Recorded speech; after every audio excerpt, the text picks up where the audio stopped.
In the heart of ancient Rome stands a monument that has witnessed more screams than any battlefield in history, the mighty Colosseum.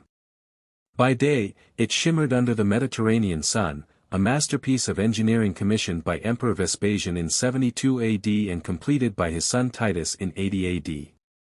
But when the crowds filled its towering arches and the gates slammed shut, it transformed into something far darker, an arena where life and death were decided by spectacle. Imagine the thunder of 50,000 voices vibrating through stone corridors. The scent of sweat, sand, and fear thickened the air. Senators in white togas leaned forward in anticipation while common citizens shouted for blood. The Colosseum was not merely entertainment, it was power, politics, and propaganda woven into a single, brutal performance.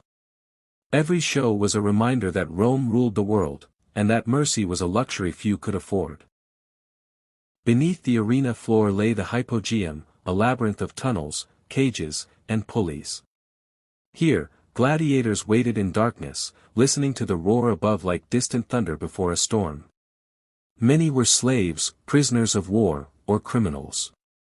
Some volunteered, drawn by the promise of glory, fame, or fortune.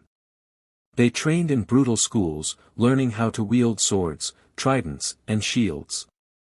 Their armor varied, some lightly equipped for speed, others heavily protected for endurance. Each fighter was carefully matched to create maximum drama. When the trapdoors creaked open, wild animals surged upward, lions from Africa, tigers from Asia, bears from Europe. These exotic beasts symbolized Rome's dominance over distant lands. Hunters known as venators fought them in deadly spectacles called venations. Sometimes entire forests were recreated in the arena, complete with painted backdrops and hidden mechanisms. The illusion was breathtaking. The violence was real. But the most chilling events were the gladiatorial combats. Two men, sometimes friends from the same training school, faced each other under the burning sun. Steel clashed against steel. Shields splintered.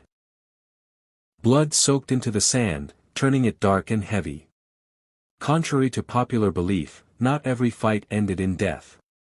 Gladiators were expensive investments, and skilled fighters were valuable assets. Yet the crowd often demanded a fatal conclusion, shouting and gesturing for mercy or execution.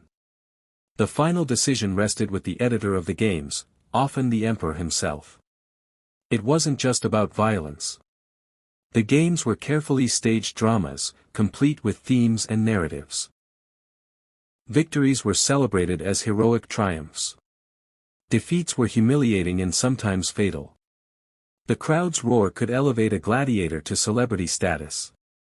Some fighters became legends, adored by fans, desired by nobles, and immortalized in graffiti across Rome. And then there were the public executions, grim reminders of Rome's absolute authority. Criminals and enemies of the state were sometimes killed in grotesque reenactments of mythological tales. A condemned man might be forced to play the role of a tragic hero, only to meet a real and gruesome end before thousands of spectators. These spectacles blurred the line between theater and terror. Yet amid the brutality, there was something disturbingly human. Gladiators formed bonds. They trained together, ate together, and faced death together. Some survived dozens of fights. A rare few earned their freedom, receiving a wooden sword known as a ruthless, a symbol that they had conquered the arena. What really happened inside Rome's Colosseum? It was not random chaos. It was a carefully orchestrated machine of entertainment and control. The Roman Empire used the games to distract the masses from poverty and political tension. Bread and circuses, the poet Juvenal famously wrote, food and spectacle to keep the public satisfied. As the sun dipped below the horizon and the final match ended, workers raked the bloodied sand, preparing for the next day's events. The crowd dispersed, carrying stories of heroism and horror back to their homes. But beneath the arena floor, silence returned, until the next roar shattered it again. And this is only the beginning of the story. If you're fascinated by the secrets of ancient civilizations and the hidden truths behind history's greatest monuments, make sure you subscribe to this channel. Because what you're about to discover in Chapter 2 will change the way you see the Colosseum forever. Stay with us. As darkness fell over Rome, torches flickered along the arches of the Colosseum. But the real secrets of the arena were not visible to the cheering crowds, they were buried in politics, fear, and the psychology of power. The Colosseum was more than a stadium, it was a statement. Built on the former grounds of Emperor Nero's lavish palace, it symbolized a shift in power. After Nero's controversial reign and dramatic downfall, the new Flavian dynasty sought to restore public trust. By constructing the Colosseum where Nero's private lake once stood, they sent a powerful message: this space now belonged to the people of Rome. But generosity came at a cost. The games were staggeringly expensive. Exotic animals had to be captured and transported across continents. Gladiators required training, housing, and medical care. Massive stage machinery demanded skilled engineers. Yet emperors willingly paid the price because the reward was loyalty. A satisfied crowd was less likely to rebel. A distracted population was easier to control. Inside the arena, fear was both weapon and currency. The unpredictability of each event kept audiences on edge. Even the emperor was part of the performance. When he attended the games, his presence reinforced the hierarchy of Roman society. The seating arrangement itself reflected social order: senators closest to the action, commoners higher up, women and the poor at the top tiers.